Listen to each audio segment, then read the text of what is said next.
పరిశీలనము. So మనం first Kurukshetra యుద్ధం గురించి చర్చించే ముందు అసలు యుద్ధం ఎందుకు స్టార్ట్ అయింది, యుద్ధం ప్రారంభం అవ్వడానికి కారణాలు ఏంటిది కొద్దిగా మనం చర్చించుకుందాం. మహాభారతం అందరికీ తెలిసిందే, కాకపోతే కొన్ని మనకి పూర్తి వివరాలు గుర్తుండవు. ఓకే. సో శాంతను అనే మహారాజు ఉండేవారు, హస్తినాపురానికి రాజుగా ఉండేవారు, హస్తినాపురాన్ని పరిపాలించేవారు. అలాంటి ఆ శాంతను మహారాజుకి ఆ శాంత మహారాజు గంగాదేవిని పెళ్లి చేసుకుంటారన్నమాట.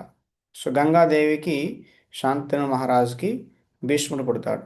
సో దాని తర్వాత భీష్ముడు పుట్టిన తర్వాత గంగాదేవి శాంతను మహారాజుని విడిచి వెళ్ళిపోతుంది. దాని తర్వాత శాంతను మహారాజు సత్యవతి అనేటువంటి ఒక ఫిషర్ మ్యాన్, ఒక చేపలు పట్టేవాడి కూతుర్ని చూస్తాడనమాట. సో ఆమెని పెళ్లి చేసుకోవాలనుకుంటాడు. కానీ వాళ్ళ ఫాదర్ కండిషన్ పెడతారనమాట, నా బిడ్డకి, నా కూతురికి పుట్టే బిడ్డ రాజు అయితేనే నేను ఇస్తా అంటాడనమాట. దానికి భీష్ముడు స్వయంగా వెళ్ళి తన తండ్రి కోసం సత్యవతి సత్యవతి ఆ, తండ్రితో మాట్లాడి తీసుకొని వస్తాడనమాట. నేను రాజునవ్వను, నేను బ్రహ్మచారిగా ఉంటాను, నాకు రాజ్యం అవసరం లేదు అని చెప్పేసి పెళ్లి చేస్తారనమాట.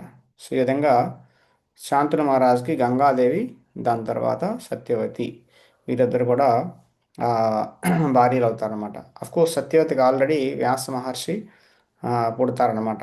ఎందుకంటే పరాశరముని ఆ, సత్యవతితో కలిసి వ్యాస మహర్షిని కంటారు. ఎందుకంటే ఆ, పరాశరముని చూస్తారన్నమాట. ఆకాశం నుండి చిహ్నాలు ఆ, చూసేటప్పుడు అతనికి అర్థమవుతుంది అనమాట, ఈ క్షణంలో ఎవరైనా ఆ, ఆ, గర్భధానం చేస్తే స్వయంగా దేవదేవుడే వస్తాడు, భగవంతుడే పుడతాడని చెప్పేసి అతనికి అర్థమైతే అప్పుడు ఈ సత్యవతితో వ్యాస మహర్షిని ఖండం అనేది జరుగుతుంది. సో దాని తర్వాత సత్యవతి శాంతను మహారాజుని పెళ్లి చేసుకుంటుంది. సో ఈ విధంగా శాంతను మహారాజుకి సత్యవతితో ఆ, చిత్రాంగద విచిత్రవీర్య అనే ఇద్దరు కొడుకులు పుడతారన్నమాట. చిత్రాంగద వచ్చేసి చిత్రాంగదుడు గంధర్వులతో ఫైట్ చేస్తూ అందులో ఓడిపోయి చనిపోతాడు. దాని తర్వాత విచిత్రవీర్యుడికి ట్యూబర్కులోసిస్ అనేటువంటి వ్యాధి వచ్చేస్తుంది. ఆ విధంగా చనిపోతారనమాట. సో ఈ విధంగా అంబిక అంబాలిక భార్యలిద్దరూ కూడా విధవలైపోతారు, భర్త లేకుండా ఉండిపోతారు అనమాట. సో అంబిక అంబాలిక కడుపులో ఆ, రాజ్యం మేలడానికి ఎవరో కావాలి కాబట్టి ఆ, సోదరుడైనటువంటి వ్యాస మహర్షి అని పిలిపిస్తారన్నమాట. వ్యాస మహర్షి ద్వారా వాళ్ళ వాళ్ళ వాళ్ళ వాళ్ళతో కలిసి బిడ్డలు కనమని చెప్పేసి చెప్తారన్నమాట. సో ఈ విధంగా వ్యాస మహర్షి వాళ్ళకి పిండదానం చేస్తారు. ఈ విధంగా అంబిక అంబాలికకి ఆ, దుర్ ధృతరాష్ట్రుడు, పాండు పాండు మహారాజు, దాని తర్వాత దాసికి నా ఆ, విదురుడు పుడతారనమాట. ఈ విధంగా ముగ్గురు అన్నదమ్ములు అనమాట. విదురుడు దాసీపుత్రుడు కాబట్టి రాజ్యాన్ని పరిపాలించేటువంటి అధికారం లేదు. ధృతరాష్ట్రు పాండు మహారాజుల్లో ధృతరాష్ట్రు గుడ్డివాడు చిన్నప్పటి నుంచి. కాబట్టి ధృతరాష్ట్రుడికి రాజ్యం ఏరేటువంటి అధికారం లేదు. కాబట్టి పాండ్య మహారాజు రెండో వాడైనప్పటికీ అతనికి రాజ్యం రావాల్సి వస్తుంది అనమాట. కానీ పాండ్య మహారాజుకి రాజ్యం మీద అంత ఇంట్రెస్ట్ లేదు. అతను అడవుల్లో తిరుగుతూ ఉండేవారు. ఏదైనా రాజ్యాన్ని జయించి ఎంత తెచ్చి ధృతరాష్ట్రుడిగా ఇచ్చేవాడు అనమాట. కానీ పాండ్య మహారాజు చనిపోయిన తర్వాత తన బిడ్డలైన పాండవులకి అధికారం రావాలి, పాండవులు రాజు అవ్వాలి. కానీ ధృతరాష్ట్రుడు ఏమనుకుంటున్నాడంటే, నేను రాజు అవ్వలేకపోయాను, కనీసం నా బిడ్డలైనా రాజు అవ్వాలి అని అనుకున్నాడు అనమాట. సో ఈ విధంగా దుర్యోధనుడు కూడా చాలా నేను రాజు అవ్వాలని చెప్పేసి అనుకున్నాడు. ఈ విధంగా వీళ్ళంతా ప్లాన్ చేసి వెళ్ళిన 13 సంవత్సరాలు, 12 సంవత్సరాల వనవాసం, 1 సంవత్సరం అజ్ఞాతవాసంలో తిప్పేస్తారు. బయటికి పంపించేస్తారన్నమాట. గ్యాంబ్లింగ్ మ్యాచ్ ఆడి, జూదం ఆడి బయటికి పంపించేస్తారు. ఈ విధంగా ఇన్ని సంవత్సరాలు వాళ్ళు బయటికి వెళ్ళిపోయి నిజంగా అన్ని పాటించి, అన్ని నియమాలు పాటించి, ఎంత కష్టపడి చివరికి వచ్చి రాజ్యాన్ని అడిగితే దుర్యోధనుడు, పోండి పోండి, మీది రాజ్యం కాదు, నాదే రాజ్యం, నేనే రాజుని, మీరెవరు అని చెప్పేసి అంటాడనమాట. చివరికి యుధిష్ఠిర మహారాజ్ కృష్ణ భగవాన్ని పంపించి శాంతిదూతగా వెళ్ళి అడగమంటారు అనమాట. మేము క్షత్రియులం కాబట్టి మా యొక్క ధర్మం పరిపాలన చేయడం, కాబట్టి కనీసం ఒక 5 గ్రామాలైనా అడగండి అని చెప్పేసి అంటే దుర్యోధన ఏం చెప్తాడు, 5 గ్రామాలు కాదు కదా, సూదు మన మీద పట్టి అంత భూమిని కూడా నేను ఇవ్వనని చెప్పేసి అహంకారంతో దుర్యోధన చెప్తారనమాట. కాబట్టి ఇంకా ఈ విధంగా చెప్పడం వలన యుద్ధం అనేది అనివార్యం అయ్యిందనమాట. సో ఈ విధంగా స్వయంగా కృష్ణ భగవానుడు వెళ్ళినా కూడా దుర్యోధను కానీ ధృతరాష్ట్రుడు కానీ వీళ్ళకి పాండవుల యొక్క రాజ్యం అట్లీస్ట్ మనం షేర్ చేసుకుందామని కూడా లేదు. కనీసం 5 విలేజెస్ అయినా ఇవ్వాలి అనేటువంటి ఆ, బుద్ధి లేదనమాట. పూర్తిగా లోభత్వానికి గురై వాళ్ళు పాండవుల్ని దూరం చేసేశారు. ఈ విధంగా పాండవులకు అన్యాయం చేశారు. కాబట్టి భగవంతుడు స్వయంగా శ్రీకృష్ణ భగవానుడు ఉన్నాడు కాబట్టి ఆ, ఇంకా యుద్ధం అనివార్యమైంది. సో కాబట్టి ఈ యుద్ధంలోకి వచ్చాక ఏం జరిగింది అనేది ఇక్కడ మనం నా ఇక్కడ డిస్కస్ చేస్తాం అన్నమాట. సో యుద్ధం జరిగేటప్పుడు దుర్యోధనుడు అంటే కౌరవులు, దాని తర్వాత పాండుపుత్రులు పాండవులు ఇద్దరు కౌరవులు ఒక విధంగా చెప్పాలంటే, ఎందుకంటే కురు వంశంలో వచ్చిన వాళ్ళే. కానీ ప్రత్యేకంగా ధృతరాష్ట్ర పుత్రుని కౌరవులు అంటారు, పాండుపుత్రుల్ని పాండవులు అంటారు అన్నమాట. అంటే కొద్దిగా మనము గుర్తించడం కోసం. సో కాబట్టి ఈ విధంగా వీళ్ళిద్దరికీ యుద్ధం జరగాల్సి వస్తుంది. కాబట్టి కొంతమంది ప్రపంచంలో ఉండే రాజులందరూ కూడా ఆ, వీళ్ళ సైడ్ కానీ వాళ్ళ సైడ్ కానీ జాయిన్ అవుతారు అనమాట. దుర్యోధన లైక్ చేసిన వాళ్ళు దుర్యోధన సైడ్ జాయిన్ అవుతారు. యుధిష్ఠిర మహారాజు పాండవులు లైక్ చేసిన వాళ్ళు పాండవుల వైపు జాయిన్ అయ్యారనమాట. కాబట్టి ఇంత వాళ్ళు అడవిలో ఉన్నారు, ఏమీ లేదు, పాండవులకి ఏమీ లేదు, అడవిలో ఉన్నారు. అలాంటి వాళ్ళు మనతో ఏం యుద్ధం చేస్తారు, మనం అంత రాజ్యంలో ఉన్నాం, ఇంత పెద్ద ఆర్మీ ఉంది అని చెప్పేసి దుర్యోధనుడు చాలా గర్వపడి వీళ్ళు ఈజీగా ఓడించే వచ్చని చెప్పేసి అనుకునేవాడు అనమాట. కానీ ఏం జరుగుతుందో ఇక్కడ మనం తెలుసుకుందాం. ఓకే. సో ఫస్ట్ శ్లోకంలో ఎనీవే, సో ఫస్ట్ యుద్ధం అవ్వకముందు దుర్యోధనుడు అర్జునుడు ఇద్దరు కూడా కృష్ణుడి దగ్గరికి వెళ్తారనమాట సహాయం కోసం. ఇద్దరు బంధువులే కాబట్టి కృష్ణుడు ఇద్దరికీ సహాయం చేయాలనుకుంటాడు అనమాట. సో ఫస్ట్ దుర్యోధన వెళ్తాడు, కృష్ణుడి యొక్క తల దగ్గర కూర్చుంటాడు. తర్వాత అర్జునుడు వెళ్తాడు, కృష్ణుడి యొక్క చరణాల దగ్గర కూర్చుంటాడు అనమాట. కృష్ణుడు లేవగానే ఫస్ట్ అర్జున్ చూస్తాడనమాట. ఓ అర్జున, ఏంటి వచ్చావు, ఎలా వచ్చావు, ఏంటి విషయం అని చెప్పేసి అంటే "ఆ, కృష్ణ వచ్చా" అని చెప్పేసి అంటాడు అనమాట. దాని తర్వాత దుర్యోధన, నేను ఎక్కడ వచ్చా, నేను ఫస్ట్ వచ్చా అంటాడు దుర్యోధన. నేను ఫస్ట్ వచ్చా అంటే "ఓ, నేను సరే, నేను ఫస్ట్ వచ్చా మంచిదే, ఆ, కానీ నేను అర్జున్ ఫస్ట్ చూసా" అంటారు అనమాట కృష్ణుడు. అయితే ఆ, ఇలా యుద్ధంలో హెల్ప్ కోసం వచ్చా అని చెప్పేసి అంటారు. సో కృష్ణుడు అంటాడు, నేను ఫస్ట్ అర్జున్ చూసా కాబట్టి అర్జున్ని ఫస్ట్ కృష్ణ ఏమంటాడంటే యాక్చువల్గా ఆ, నేను యుద్ధం చేయను, ఎందుకంటే బంధువులతో యుద్ధం చేయదలుచుకోలేదు. కానీ నా యొక్క ఆర్మీ అయితే ఉంది, ఆర్మీ ఎవరికి కావాలంటే తీసుకోవచ్చు. ఒక సైడ్ నా ఆర్మీ ఉంటుంది, నారాయణ సేన, రెండవ సైడ్ నేను ఉంటా. కానీ నేను యుద్ధంలో ఒక ఆయుధం కూడా ధరించను, ఎత్తను, ఏమీ చేయను అంటాడు అన్నమాట కృష్ణుడు. సో దుర్యోధన అనుకుంటాడు, కృష్ణుడు ఏం చేసుకుంటాడు, కృష్ణుడు చేసుకుని ఏం చేసుకుంటాం, కృష్ణుడు ఆర్మీ వస్తే బాగుంటుంది, చక్కగా నాకు ఆర్మీ కావాలి, ఏమి యుద్ధం చేయని కృష్ణుడు ఏం చేసుకుంటాం అని చెప్పేసి దుర్యోధనుడు ఆర్మీ కోసం ప్రయత్నం చేశాడు అనమాట. కృష్ణ నాకు కావాలి ఫస్ట్, నేను కోరుకుంటా ఫస్ట్ అంటాడు అనమాట. కానీ కృష్ణ ఏమంటాడంటే, అర్జునుడు చిన్నవాడు, నేను ఫస్ట్ అర్జున్ చూసా, రెండోది అర్జున్ చిన్నవాడు, చిన్నవాడికి ఫస్ట్ ఛాన్స్ ఇవ్వాలి అని చెప్పేసి కృష్ణ అంటాడు అనమాట. ఇంకా దుర్యోధనుడు, అయ్యో అర్జునుడు నారాయణ సేన తీసేసుకుంటాడే, నాకేంటి ఈ కృష్ణుడు ఆయుధం ఎత్తని కృష్ణుడు నేనేం చేసుకుంటా, అనవసరంగా యూజ్లెస్ అని చెప్పేసి అనుకుంటాడు అనమాట. సో ఈ విధంగా చెప్పినప్పుడు అర్జునుడు, కృష్ణ నువ్వే కావాలి నాకు అంటాడు, నారాయణ సేన నాకు వద్దు, నువ్వే కావాలంటాడు అనమాట. ఇంకా దుర్యోధనుడు, ఇంకేం చేస్తానులే, నారాయణ సేన అక్కడే మిగిలిందిగా, అది తీసుకుంటాలే అని లోపల చాలా ఆనందపడిపోతాడనమాట. నాకు కావాల్సింది దొరికేసింది, అర్జునుడు మూర్ఖుడు కృష్ణుడిని ఎంచుకున్నాడు, నాకు నారాయణ సేన వదిలేశాడు, నాకు కానీ ఫస్ట్ ఆప్షన్ వస్తే నేను నారాయణ సేన తీసుకునేవాడిని, సెకండ్ ఆప్షన్ వచ్చినా నారాయణ సేన నాకు వచ్చేసింది అని చాలా ఆనందపడతాడు అనమాట. సో ఇది మెటీరియల్ క్యాలిక్యులేషన్ అనమాట. భౌతికమైనటువంటి గణన, లౌకిక గణన అంటారనమాట. అంటే మెటీరియల్ థింకింగ్. ఒక వ్యక్తి ఒక వ్యక్తి భగవంతుణ్ణి తక్కువగా అంచనా వేస్తాడు. అంటే భగవంతుని యొక్క శక్తిని ఎక్కువగా అంచనా వేస్తాడు, భగవంతుని తక్కువగా అంచనా వేస్తాడు అనమాట దుర్యోధన లాంటి వాడు. కాబట్టి సో చివరికి ఏం జరుగుతుందో మనకు అర్థమవుతుంది అనమాట. సో భక్తులు అనేవారికి భగవంతుని మీద పూర్తి విశ్వాసం ఉంటుందన్న, ఉంటుంది. భగవంతుడు ఉంటే చాలన్నమాట. అంటే మనకున్నటువంటి యోగ్యతలు, క్వాలిఫికేషన్స్, మన దగ్గర ఉన్నటువంటి డబ్బు, మన దగ్గర ఉన్నటువంటి శక్తులు, మన దగ్గర ఉన్నటువంటి ఆ, రకరకాల క్వాలిఫికేషన్స్ ఏవైతే ఉంటాయో అవన్నీ జీరోస్ అనమాట. నువ్వు బీటెక్ చేయొచ్చు, ఎంటెక్ చేయొచ్చు, లేదంటే లాయర్ కావచ్చు, డాక్టర్ కావచ్చు, లేదా ఇంజనీర్ కావచ్చు, లేదంటే చాలా భాషలు తెలియవచ్చు, లేదంటే ఆ, చాలా స్కిల్స్ నీ దగ్గర ఉండొచ్చు. అవన్నీ కూడా zero zero zero zero zero అనమాట. కానీ కృష్ణ ఒకటి, ఆ ఒకటి పక్కన ఈ జీరోలన్నీ యాడ్ చేస్తే వాటికి విలువ ఉంటుందన్నమాట. కృష్ణ లేకుండా నీకు ఎన్ని స్కిల్స్ ఉన్నా, ఎంత డబ్బు ఉన్నా, ఎంత ఐశ్వర్యం ఉన్నా, ఎంత అందం ఉన్నా, ఎంత జ్ఞానం ఉన్నా, ఎంత ఆ, ప్ర ప్రఖ్యాతి, ఫేమ్ ఉన్నా, ఇవన్నీ కూడా జీరోలు అనమాట. ఇన్ని జీరోలు కలిపినా చివరికి జీరో వస్తుంది.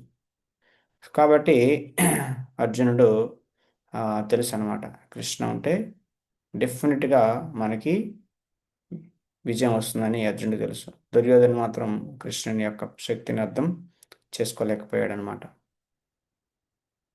ఓకే. సో ఇప్పుడు భగవద్గీత యథాతథం శ్రీల ప్రభుపాదుల వారు రాసినటువంటి భగవద్గీతని మనం ఆ, వ్యాఖ్యానం ఇచ్చినటువంటి భగవద్గీతను చర్చించుకోవడానికి ప్రయత్నం చేద్దాం. ఓకే. సో భగవద్గీతలో 18 అధ్యాయాలు ఉంటాయండి. 18. సో 18 అధ్యాయాల్లో 6, 6, 6 మూడు భాగాలుగా విభజించడం జరిగింది.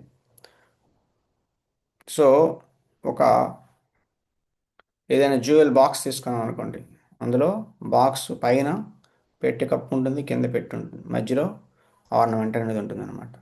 సో ఆ పెట్టిలో పై కప్పు ఇంపార్టెంటా, మధ్యలో ఉన్నది ఇంపార్టెంటా, లేదా కింద ఉన్న భాగం ఇంపార్టెంటా? ఏది ముఖ్యమండి? ఆ, ఆ, మధ్యలో ఉన్నటువంటి డైమండ్ అనేది చాలా ముఖ్యం అన్నమాట.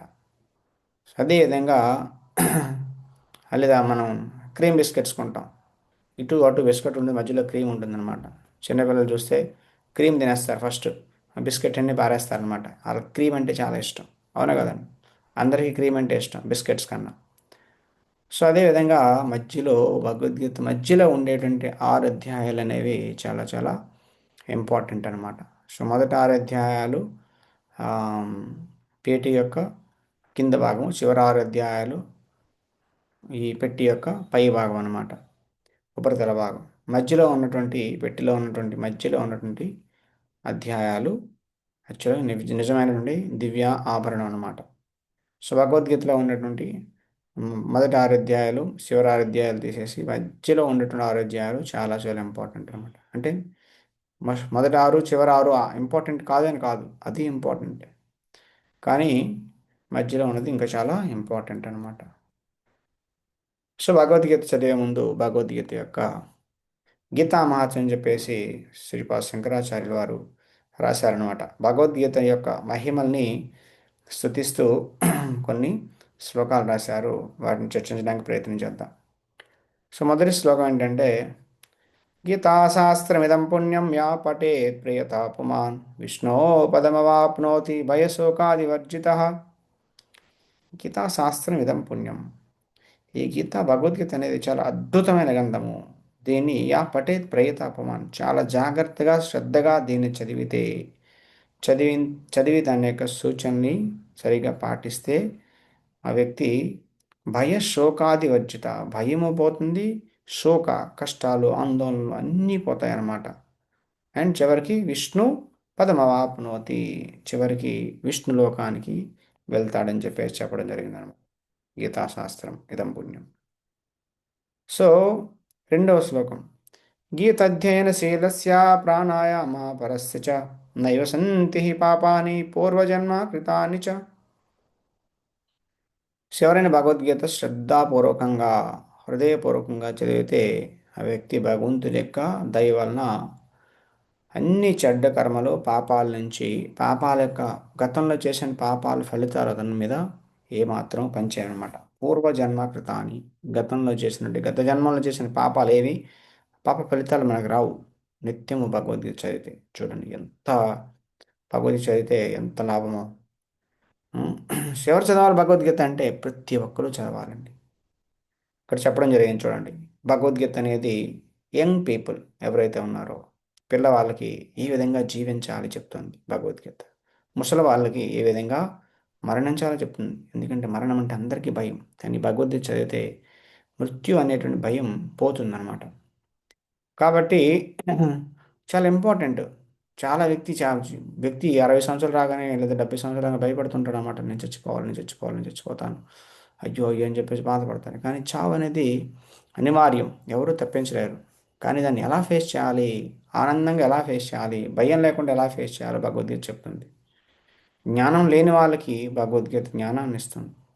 జ్ఞానం ఉన్నవాడికి భగవద్గీత ఏ విధంగా వినయంగా ఉండాలి, చెట్టు పళ్ళు ఉన్నటువంటి చెట్టు ఏ విధంగా అయితే వంగి ఉంటుందో అదేవిధంగా జ్ఞానం ఉన్నవాడు లేదా ఎలాంటి స్కిల్ ఉన్నవాడు లేదంటే ధనం ఉన్నవాడు చాలా వినయంగా ఉండాలి అని నేర్పిస్తుంది. ధనం ఉన్నవాడికి ఏం నేర్పిస్తుందంటే కంపాషన్, వేరే వాళ్ళ మీద ఏ విధంగా జాలి చూపించాలి, నీ ధనాన్ని నువ్వే దాచుకోకుండా 10 మందికి సహాయం చేయడానికి చెయ్యి అని చెప్పేసి భగవద్గీత చెప్తోంది.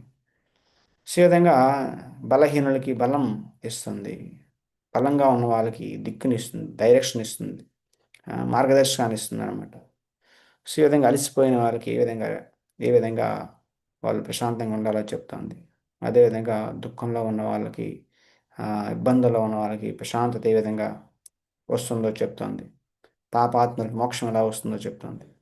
చివరిగా మనుషులందరికీ కూడా, మానవులందరికీ కూడా ఈ విధంగా అందరికీ కూడా మార్గదర్శకాన్ని ఇస్తుంది.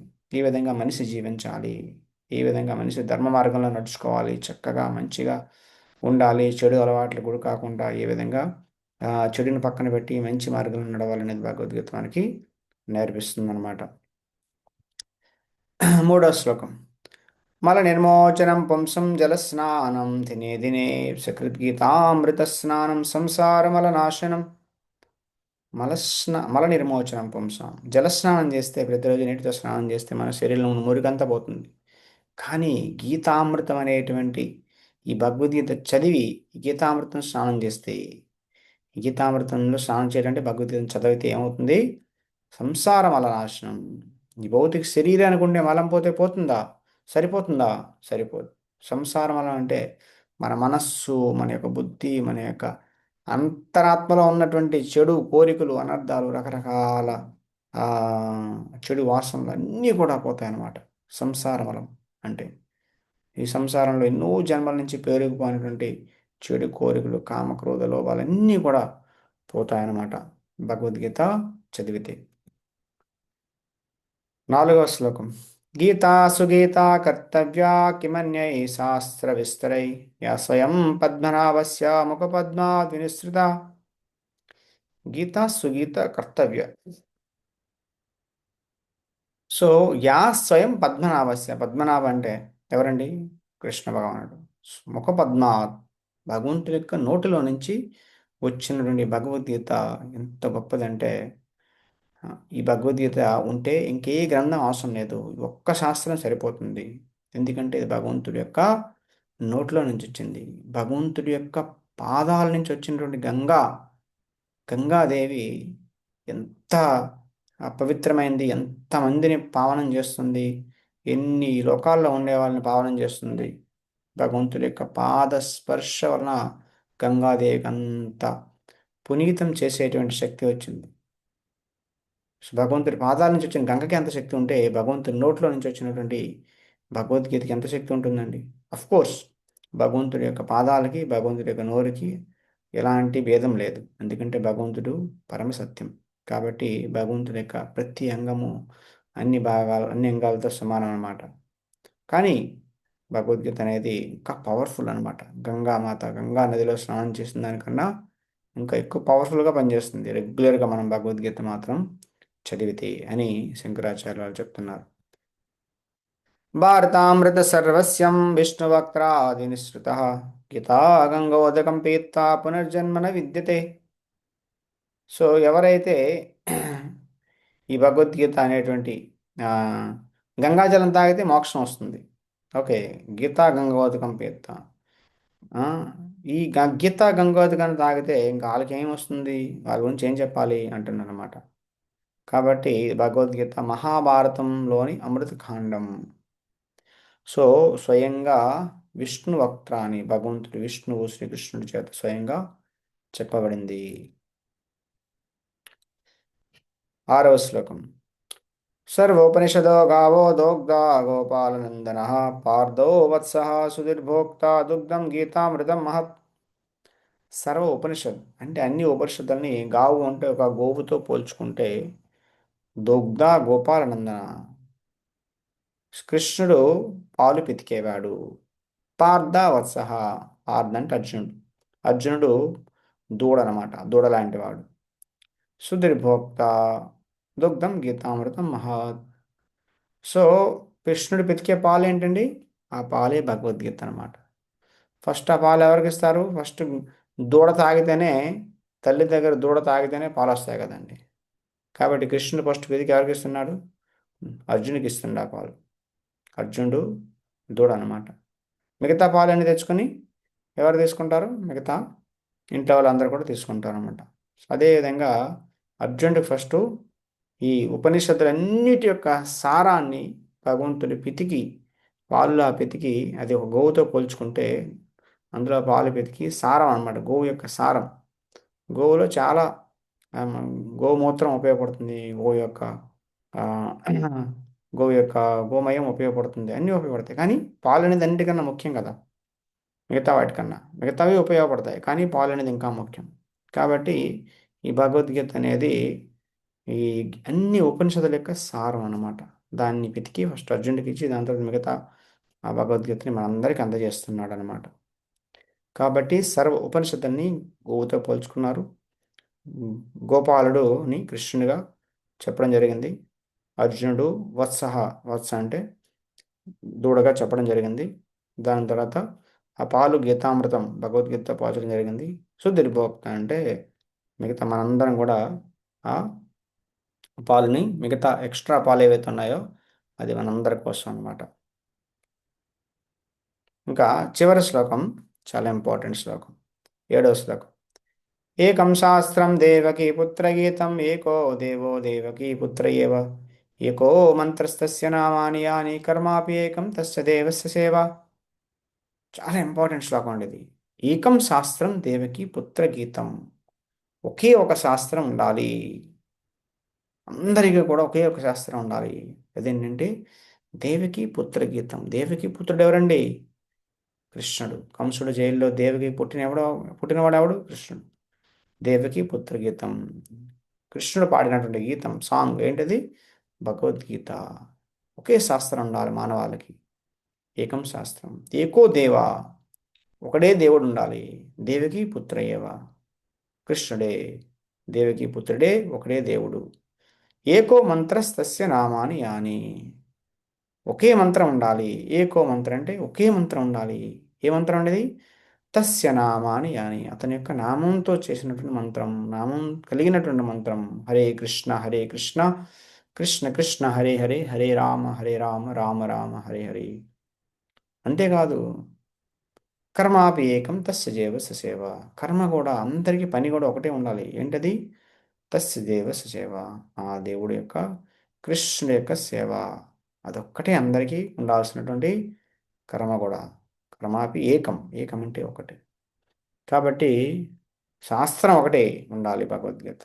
దేవుడు ఒకడే ఉండాలి, కృష్ణుడే. అంటే మిగతా వాళ్ళు ఉండకూడదని కాదనమాట దాని అర్థం. కానీ కృష్ణుని పూజిస్తే మిగతా వాళ్ళందరూ కూడా ప్రసన్నం అవుతారని చెప్పేసి చెప్తారనమాట. శిష్యాలు మనం భగవద్గీతలో ఇంకా ముందుకు వెళ్తున్న కొద్దీ చర్చించుకుందాం. ఏకో మంత్రస్తస్య నామాని అని, ఒకే మంత్రం కృష్ణ అని చెప్పిస్తే అందరూ కూడా ప్రసన్నమవుతారు. అందరు దేవదేవతలు కూడా ప్రసన్నమవుతారు. కర్మాపి ఏకం తస్య దేవసేవ, అతనికి సేవ చేస్తే మన జన్మ ధన్యమైనట్లే అని చెప్తున్నారు అనమాట. హరే కృష్ణ. ఓకే, భగవద్గీతలో 18 అధ్యాయాలు ఉన్నాయని చెప్పా కదండి. మొదటి 6 అధ్యాయాలు ఏ విధంగా కర్మ చేయాలి భగవంతుడి కోసం, చివరి 6 అధ్యాయాలు ఏ విధంగా ఈ ప్రపంచంలో నివసించాలి, దాని తర్వాత మధ్యలో 4 అధ్యాయాలు కృష్ణుని కోసం ఏ విధంగా మనం జీవించాలి, కృష్ణుని కోసం ఏ విధంగా మనం నడవాలి, నడుచుకోవాలి అనే విషయాలు చెప్పడం జరిగిందనమాట. ఓకే. సో ఇప్పుడు మనం భగవద్గీత మొదటి అధ్యాయంలో మొదటి శ్లోకం చర్చించుకోబోతున్నాం. హరే కృష్ణ. ఓకే, చెప్పండి అందరూ మీలో చెప్పండి. ధృతరాష్ట్ర ఉవాచ ధర్మక్షేత్రే కురుక్షేత్రే సమవేతాయుత్సవః మమకా పాండవాశ్చైవ కిమకుర్వత సంజయ. ధృతరాష్ట్ర ఉవాచ ధర్మక్షేత్రే కురుక్షేత్రే సమవేతాయుత్సవః మమకా పాండవాశ్చైవ కిమకుర్వత సంజయ. మూడోసారి. ధృతరాష్ట్ర ఉవాచ ధర్మక్షేత్రే కురుక్షేత్రే సమవేతాయుత్సవః మామకా పాండవాశ్చైవ కిమకుర్వత సంజయ. ఆ, ఇది మొదటి శ్లోకం అండి. ధృతరాష్ట్ర ఉవాచ. ఉవాచ అంటే అర్థం పలికెను అని అర్థం, మాట్లాడిన అర్థం, చెప్పాను అని అర్థం. ధృతరాష్ట్ర చెప్తున్నాడు అనమాట. ఏం చెప్తున్నాడు? ధర్మక్షేత్రే కురుక్షేత్రే సమవేత యుత్సవ. ధర్మక్షేత్రం నుండి కురుక్షేత్రంలో మా పిల్లలు, మామక అంటే నా పిల్లలు, పాండవ పాండుపుత్రులు వచ్చారు. ఓకే, అయితే వాళ్ళు వచ్చారు కదా. కిమ కుర్వత ఏం చేస్తున్నారు అని అడుగుతున్నాడు అనమాట. సమవేత యూత్సవ, యుద్ధం చేయడానికి వాళ్ళందరూ వచ్చారు కదా కురుక్షేత్రంలో. ధర్మక్షేత్రమైన కురుక్షేత్రంలో అందరూ వచ్చారు, యుద్ధం చేయడానికి వచ్చారు. నా పిల్లలు, పాండు పిల్లలు, వాళ్ళందరూ ఇప్పుడు ఏం చేస్తున్నారు సంజయ చెప్పు అని అంటున్నారు అనమాట. అదేంటి ఇలాంటి ప్రశ్న వేస్తున్నాడు ఏంటండి ధృతరాష్ట్రుడు? ఎవరైనా యుద్ధం చేయడానికి వస్తే ఏం చేస్తారండి? యుద్ధం చేస్తారుగా. ఎవరికైనా ఒక ప్లేట్ ప్రసాదం ఇచ్చి తినండి నాయన అంటే వాళ్ళు ఇచ్చిన తర్వాత వాళ్ళు ఏం చేశారు అని అడుగుతామా? ఏం చేస్తారు? తింటారు. అంతే కదా. ఇక్కడ ఎందుకు అడుగుతున్నాడు అంటే ఆ, చాలా కారణాలు ఉన్నాయన్నమాట. ఏంటి ఆ కారణాలంటే ధృతరాష్ట్రకి కోరిక ఉందన్నమాట. ఏంటి? నా కొడుకులకి రాజ్యం కావాలి. అఫ్ కోర్స్ మెయిన్ థింగ్ ఎందుకు అడుగుతున్నారు డౌట్ అంటే ఇక్కడ ధర్మక్షేత్రం, వాళ్ళు యుద్ధం చేసేటువంటి ప్రదేశం కురుక్షేత్రాన్ని ఎంచుకున్నారు. కురుక్షేత్రం అనేది చాలా చాలా పవిత్రమైనటువంటి పుణ్యక్షేత్రం. దేవతలు కూడా అక్కడ పూజలు చేయడానికి వస్తారనమాట. కాబట్టి కురుక్షేత్రం అనేది వేదాల్లో చాలా పవిత్రమైన ప్లేస్గా, యుద్ధానికి ముందే అంటే యుద్ధం చేయకముందే ఇది చాలా ఫేమస్ అనమాట. అలాంటి ధర్మక్షేత్రం యుద్ధం చేస్తున్నాడు కదా, ఈ ధర్మక్షేత్రమైనటువంటి కురుక్షేత్రంలో ధర్మక్షేత్రం యొక్క ప్రభావం ఉంటుందేమో అని భయపడుతున్నాడు అనమాట. ఓకే, ఒకటేంటి కోరిక, యుద్ధం జరగాలి, నా పిల్లలకి రాజ్యం వచ్చేయాలి అని ఒక కోరికతో అడుగుతున్నాడు. రెండోది వచ్చేసి అసలు నా కొడుకులు గెలుస్తారు, ఎందుకంటే నా కొడుకులు అధర్మపరులు, పాండవులు ధర్మాత్ములు. కాబట్టి వస్తుందా ధర్మక్షేత్రం ఈ యొక్క ప్రభావం ఉంటుందేమో, ధర్మక్షేత్రంలో ధర్మం ధర్మం వైపు ఉన్న వాళ్ళకి ధర్మక్షేత్రం సపోర్ట్ చేస్తుంది కదండి, వాళ్ళకే ఫేవర్ చేస్తుంది అని ధృతరాష్ట్రుడు డౌట్ఫుల్గా ఉన్నాడు అనమాట. అసలు ఇది వస్తుందా, విజయం వస్తుందా అని చెప్పేసి. దాని తర్వాత భయంతో అడుగుతున్నాడు అనమాట. భయం ఎందుకంటే నా పిల్లలు ఆ, ఈ కురుక్షేత్రం అనేటువంటి ఈ ధర్మక్షేత్ర ప్రభావంతో వాళ్ళకు మైండ్లో కూడా కొద్దిగా మంచి ఆలోచనలు వచ్చేసి ఎందుకు లేరా ఈ రాజ్యం అంత కాదులే, పాండవులతో ఇచ్చేద్దామని చెప్పేసి అలా అనుకున్నారనుకోండి, మొత్తం రాజ్యం అంతా పోతుంది. ఆ విధంగా నా పిల్లలపై ఈ ధర్మక్షేత్రం, ఈ కురుక్షేత్రం యొక్క ప్రభావం పడితే మేము కోల్పోతాం అని చెప్పేసి భయం ఉందన్నమాట. దాని తర్వాత ఆ, ఆశ. ఆశ ఉందన్నమాట. ఏంటి ఆశ? ఆశ ఏంటంటే ఈ యొక్క ధర్మక్షేత్రం యొక్క ప్రభావం పాండవులపై ఉంటే చాలా బాగుంటుంది. పాండవులకి వైరాగ్యం వచ్చేసి తీసుకోండి మీ రాజ్యం, మీరు యుద్ధం వద్దు ఏమొద్దు సరే తీసుకోండి అని చెప్పేసి వాళ్ళు దాన్ని వదిలేసి వెళ్ళిపోతే చాలా బాగుంటుందని ఆశ ఉంది. దాని తర్వాత భయం ఉంది. దాని తర్వాత సందేహం ఉంది. దాని తర్వాత ఆసక్తి లేదా కోరిక ఉందన్నమాట. ఇన్ని ఆలోచనల వల్ల ఇన్ని కారణాల వలన ధృతరాష్ట్రుడు ప్రశ్న వేస్తున్నాడు అనమాట. ఏం చేస్తున్నారు? ధర్మక్షేత్రమైన కురుక్షేత్రంలో వచ్చి ఏం చేస్తున్నారు అడుగుతున్నారు అనమాట. సో ధర్మక్షేత్రి కురుక్షేత్రి, క్షేత్రం అనే పదం ఇక్కడ వాడడం జరిగింది. క్షేత్రం అంటే పొలం అని అర్థం. పొలంలో ఏం చేస్తారండి? పొలం అంటే పొలాన్ని పండించాడు ఆవిడ ఫార్మర్, వ్యవసాయదారుడు పండిస్తాడు. పొలంలో మొక్కలు వేస్తాడు, ప్యాడీ వేస్తాడు, అంటే గింజలు దాన్ని చల్లి ఆ, జల్లి దాన్ని గ్రో చేస్తాడు కదా. అయితే అందులో కలుపు మొక్కలు వస్తాయి. కలుపు మొక్కలు తీసేయాలి. కలుపు మొక్కలు తీయకపోతే మనం వేసేటువంటి నీళ్లు కానీ లేదంటే మనం చేసేటువంటి ఫెర్టిలైజర్ అవన్నీ కూడా ఆ కలుపు మొక్కలే తినేస్తాయి అన్నమాట.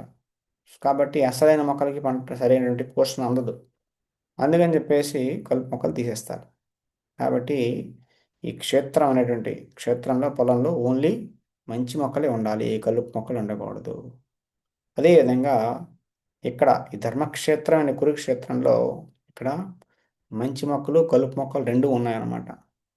కాబట్టి కృష్ణుడే ధర్మాన్ని స్థాపించడానికి వచ్చినటువంటి ఫార్మర్ లాంటి వాడు అనమాట. ఓకే, దాన్ని కల్టివేట్ చేసేటువంటి ఫార్మర్ లాంటి వాడు, వ్యవసాయదారుడు.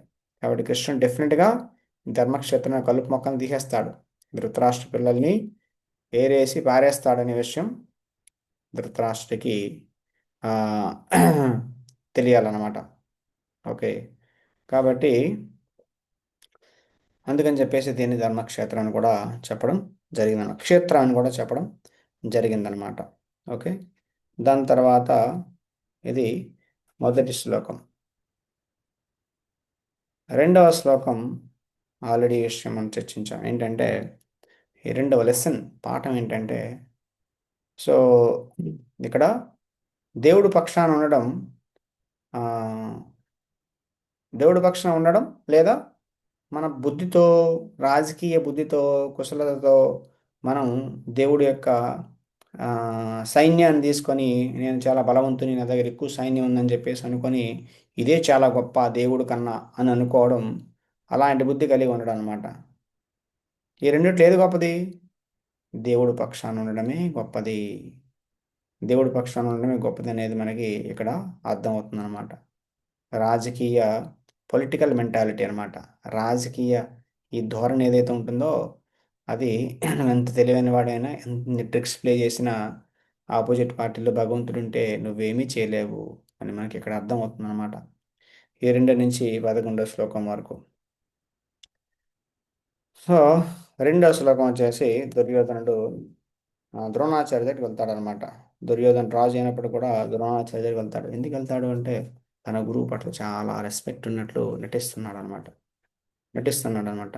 యాక్చువల్గా అంత భక్తి ఏమీ లేదు, కానీ దుర్యోధనికి భయం వేసింది అనమాట. ఇంత పెద్ద ఆర్మీని తీసుకొచ్చేసారు వీళ్ళు.